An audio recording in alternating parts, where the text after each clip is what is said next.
শোনেন শহীদুল আমাদের লোক ছিল, আমাদের ভাই চাই দীর্ঘদিন একসাথে আমরা চলছি।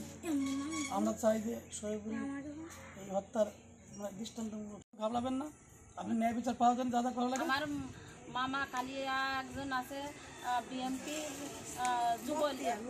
কি জন্য প্রেসিডেন্ট, যুব দলের প্রেসিডেন্ট বখতিয়ার, ফোন নাম্বার দিলে কথা বলতে পারবে। সে আমাদের দলের তো শহীদুল আছে আমাকে আত্মীয়, আমাদের আত্মীয়, আমাদের আত্মীয় আল্লাহ কি করছে আমাকে দুটো পাই।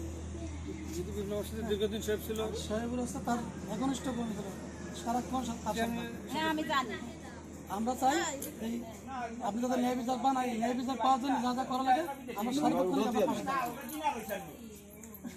আমার স্বামী হত্যাকারীর ফাঁসি চাই, আর যে বাকি আর 4 জন আছে তাকে বিচারের আওতায় আইনের আওতায় আনতে হবে। এর ফাঁসি দাবি করছি। ধৈর্য ধরো, তোমার বাবার বিচার হবে, ঠিক আছে?